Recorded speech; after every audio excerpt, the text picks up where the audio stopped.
el mundo está enfrentando una escasez de semiconductores o, hablando un poco más en criollo, una escasez de chips.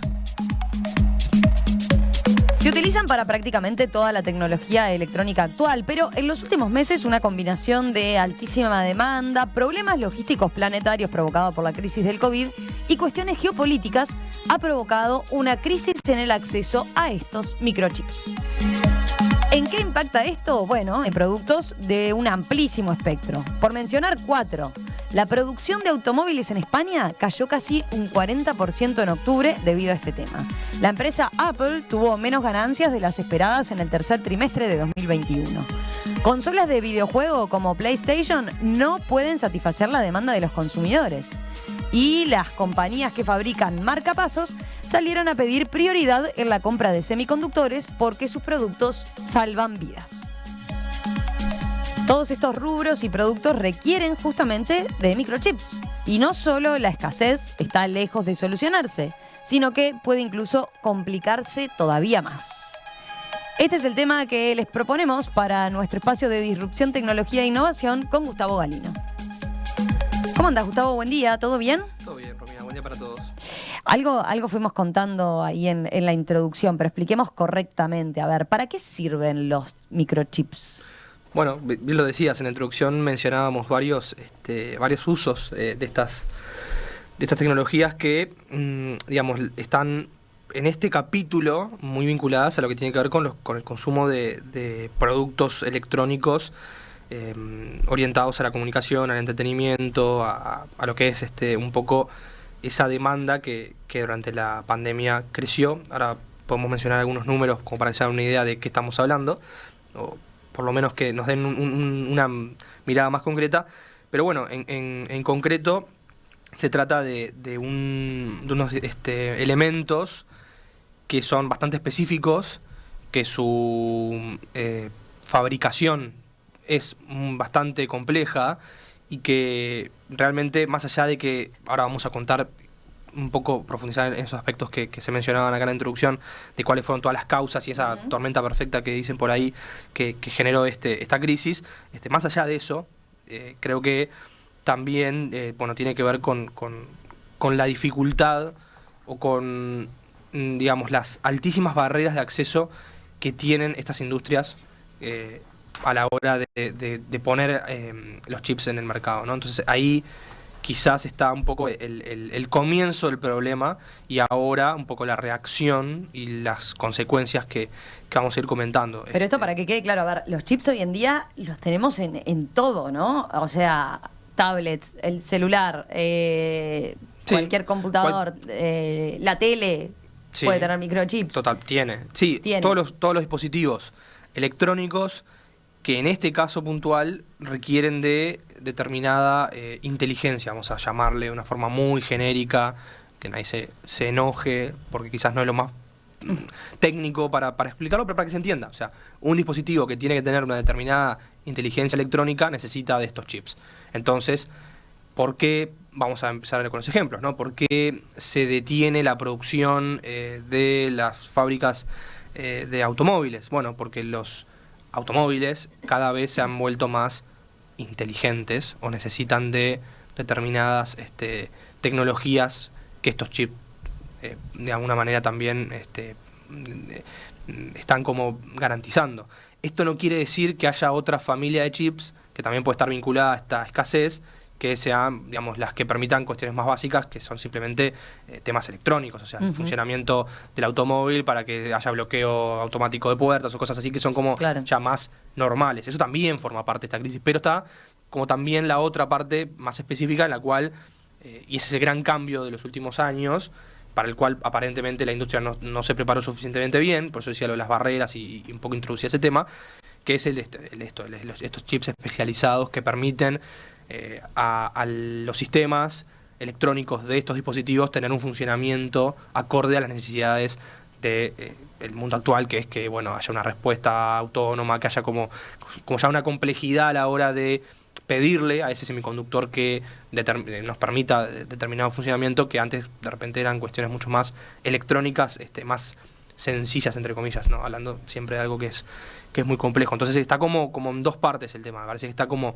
la crisis de los semiconductores como elementos electrónicos que permiten llevar a cabo determinadas acciones básicas de los dispositivos, y después está la otra capa que es la de los semiconductores o chips de alta tecnología, claro, o de integración avanzada, que lo que hacen justamente es permitir además otro tipo de funcionamientos un poco más complejos, que son los que hoy por hoy en esos dispositivos que vos mencionás están presentes. ¿Dónde está el origen de la crisis? ¿Cómo lo sintetizarías en ese sentido? Bien, yo creo que el origen de la crisis está o por lo menos esto es lo que se está empezando a analizar o a ver ya con un poco de tema recorrido. Esto obviamente no lo digo yo, lo dicen los expertos. Sí, porque llevamos varios meses hablando de la crisis de los microchips, sí, ¿no? Sí, diría que ya un tiempo, año, ¿no? Por lo menos desde que se empezó a entender que realmente la escasez es real.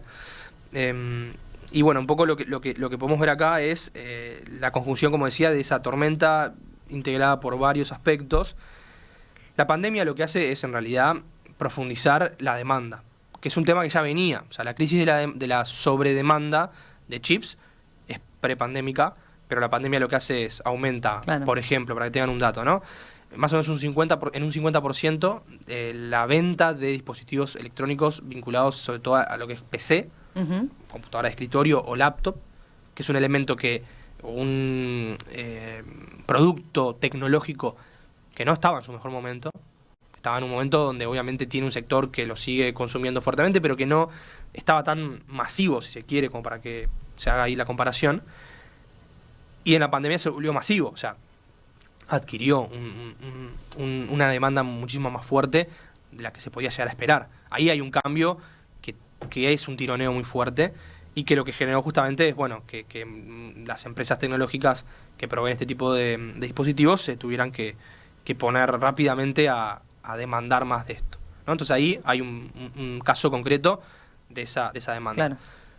A su vez, lo que veníamos diciendo, industrias que no estaban acostumbradas a demandar tantos chips, o que de repente tenían una demanda de chips puntual, empezaron a sumar otra nueva demanda, que por ese lado lo que generó también es que, hay como una especie de competencia entre sectores. Claro. Bueno, yo lo decía en la introducción, ¿no? Las firmas que fabrican marcapasos salieron a pedir tener la prioridad porque dicen que, claro, sus productos salvan vidas en relación a otros, ¿no? Exactamente. Y después hay otro punto importante que tiene que ver con las estrategias a nivel político, a nivel sobre todo del desarrollo de estas tecnologías, que marcan, por ejemplo, que Estados Unidos en la década del 90 fabricaba 4 de cada 10 chips, y que en la actualidad fabrica 1,5.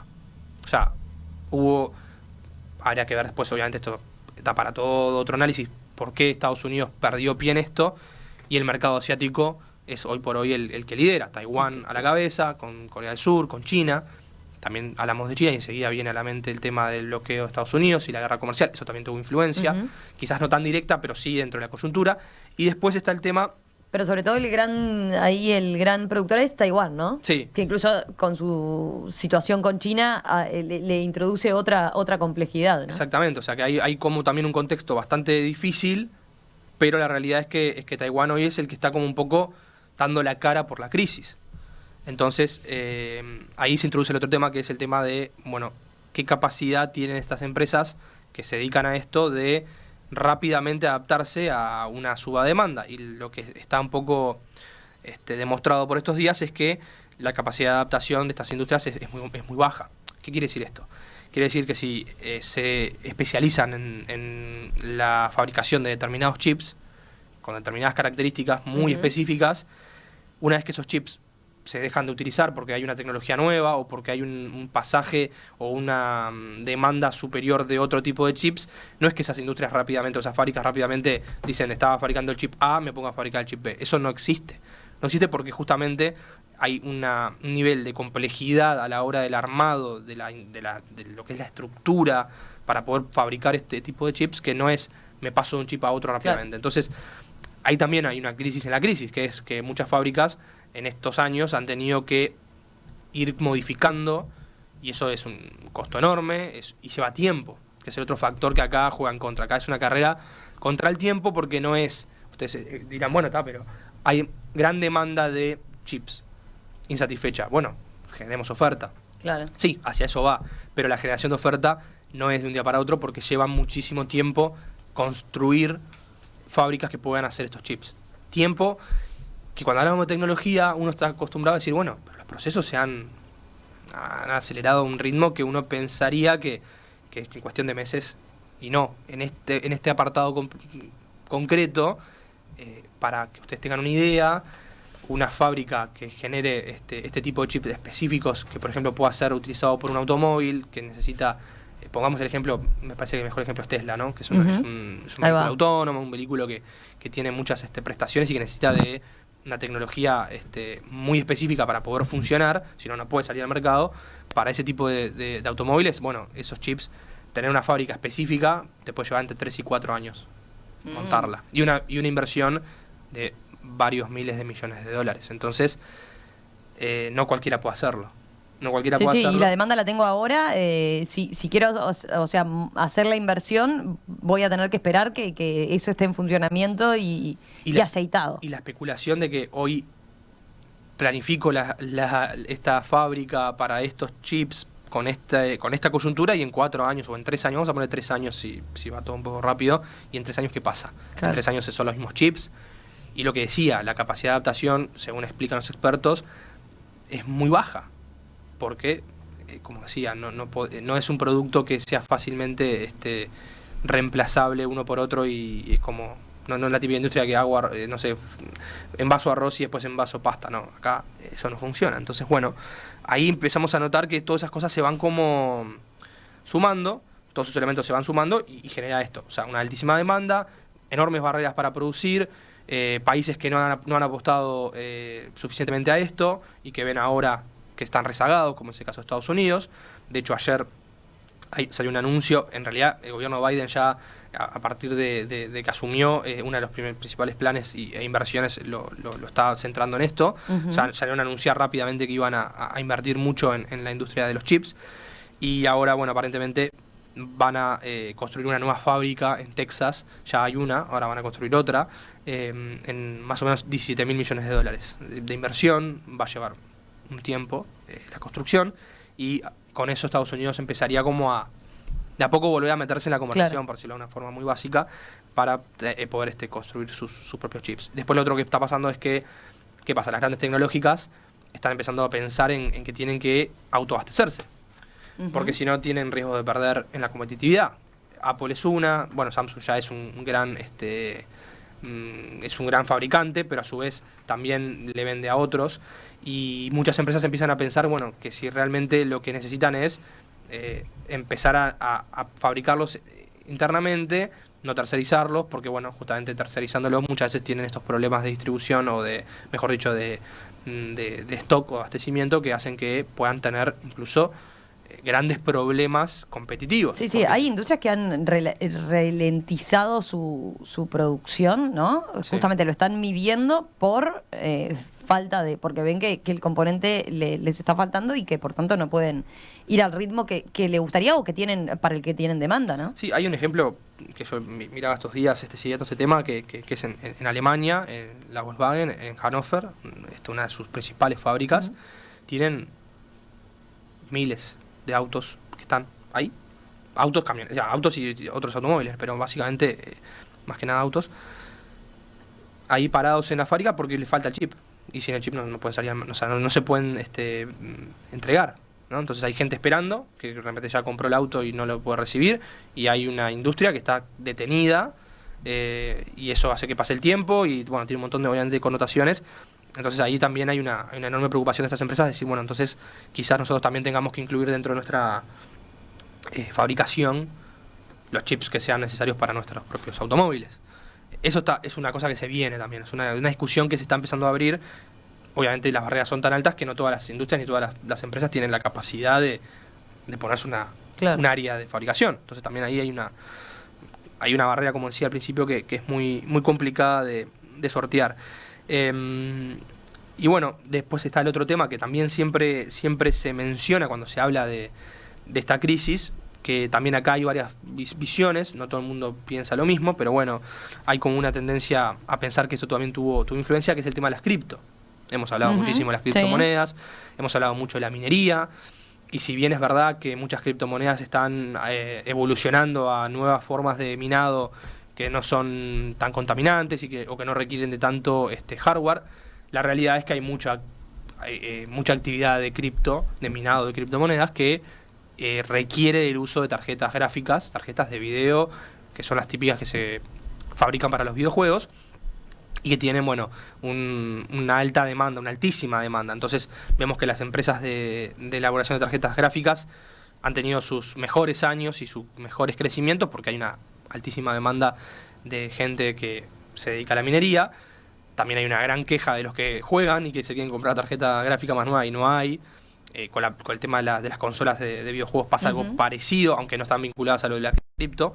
Pero sí, con lo que tiene que ver con las criptomonedas, eso, ¿no? O sea, se menciona también como otra de las causas de toda esta tormenta perfecta el hecho de que muchas de los chips están siendo, digamos, utilizados en esta actividad, y esa actividad acapara mucho de esa elaboración de chips. Entonces, ahí de vuelta, ¿no? El tema de quién tiene prioridad o cómo esos contratos firmados, a cuántos años y qué tipo de entregas o tiempos y plazos se generan, pero además de haber pocos chips, hay escasez también de tarjetas de video en el mercado, que mucha gente que le gusta el tema o que se ha dedicado al tema se está quejando, ya no de ahora, sino ya incluso hasta desde antes de la pandemia esto estaba presente. Y entonces, como siempre que hay una alta demanda y poca oferta, supongo que esto tiene repercusiones en los precios, por ejemplo, ¿no? Sí. Y en lo que es veía algunos apuntes respecto a las concentraciones que puede haber en cuanto a que los jugadores a veces más importantes, las principales marcas, pueden y tienen otro peso a la hora de comprar los pocos chips que hay en el mundo, ¿no? Tal cual. En detrimento de empresas más pequeñas que tienen otro poder de negociación y que por lo tanto, bueno, pueden quedar relegadas en ese negocio. Seguramente, y esto está sucediendo. O sea, hay empresas que están haciendo acopio de microchips porque están planificando su producción más a mediano plazo. Hay otras que no tienen posibilidades de entrar en ese juego, y a su vez los consumidores finales, nosotros, estamos viendo incrementos de precios en cosas que de repente en determinadas tecnologías o en determinados productos en los cuales nosotros veníamos observando que los costos venían bajando, y con esto hay un cambio y los costos suben. Entonces, esa cosa de que, bueno, por menor precio se accede a una tecnología un poco mejor, que es una cosa natural del paso del tiempo. En estos últimos meses hemos visto que eso se cortó completamente porque, bueno, los chips están más valorizados, obviamente por la escasez de oferta que existe, y eso hace que los dispositivos, el dispositivo final, o sea, me compro el teléfono, la computadora, lo que sea que me compre, o el auto mismo también, vamos a nosotros seguramente pagar ese costo extra por este problema. Oscar, desde la audiencia, pregunta, ¿la falta de semiconductores es por la falta de silicio y germanio? Bueno, ahí también hay un tema, está muy bien el apunte del oyente, porque también se habla de una cierta escasez de los productos, o sea, de la materia prima, mejor dicho. Y eso también está como dentro de la discusión. Ahora, sin duda que de lo que más se habla es de la falta de fábricas capaces de producirlos. Ahí está el principal foco, que no quiere decir que también no pueda haber escasez de los materiales. Creo que de vuelta, como hablábamos de una cuestión multifactorial, todos entran en la bolsa. Ahora, ¿cuál es el más determinante? Y acá no lo digo yo, de vuelta, lo están diciendo los expertos, lo están diciendo las propias empresas que se dedican a esto. El principal problema es que hay pocas empresas en el mundo, o sea, hay poco volumen de producción. Hay 4 empresas más o menos que tienen un cierto volumen considerable que se dedican a esto y no dan abasto. Y 2 de ellas, la de Taiwán, que es la principal, TSMC, y Samsung, que es otra gran jugadora en el mundo. Si ellos con esa espalda no dan abasto, imagínense otros, como decía, otros pequeños que de repente quieran ingresar. Las barreras son tan altas de inversión y de capacidad de producción que hace que, bueno, que no es solamente la voluntad de crear más chips, sino que realmente hay que empezar a fabricar, hay que empezar a generar nuevas fábricas. Algo que llama la atención, ¿no? Llama la atención que esto haya sucedido de esta manera y que nadie haya podido prever. Viste la jugada, ¿no? Quizás ahí también entra el tema de los riesgos, ¿no? O sea, hoy tener una empresa que desarrolle estos chips con esta crisis, decía, esto es la mina de Yo oro. te iba a decir, vamos a poner un... Pero previo a la crisis, ¿quién se animaba a gastar miles de millones de dólares en esas condiciones, Claro. a 3 o 4 años? No, o sea, que creo que por ahí hay como un combo que incluye todo este tipo de cosas. Quizás también esto abre la puerta a decir, bueno, desde el punto de vista del desarrollo y la investigación, esta materia prima, el silicio sobre todo, ¿no? Bueno, quizás el día de mañana se empiece a pensar en otro tipo de elementos que puedan ser más fáciles de manejar, ¿no? Porque de vuelta, acá el gran tema es que el proceso de creación del chip es tremendamente complejo, o sea, requiere unas condiciones muy específicas, no solamente a la hora de cómo se elaboran, sino lo que tiene que suceder en el entorno para que se puedan construir los chips sin que haya ningún tipo de... en el ambiente, o sea, el ambiente tiene que ser un ambiente totalmente controlado, a eso iba, no me salía. Entonces, bueno, por ese lado también esa complejidad hace que quizás sean otros el día de mañana los elementos o las materias primas que se utilicen para generar estos chips. Quién sabe, ¿no? Eso lo vamos a observar y lo vamos a comentar cuando suceda. Está bien interesante para tenerlo ahí en el radar este tema. Es un tema muy interesante y seguramente hoy mencionamos un montón de cosas. Quizás algunas no las mencionamos. De hecho, esta que del tema de la materia prima ya casi me la había olvidado. Y nada, está bueno porque lo vamos a seguir y seguramente va a dar otros capítulos y va a disparar otras discusiones ramificadas que tienen que ver con este tema que es muy complejo y que tiene muchas aristas, que creo que hoy mencionamos la mayoría o por lo menos las más relevantes, y aparecerán otras seguramente también. Gustavo, gracias y nos reencontramos el miércoles que viene. Dale, un placer, nos vemos.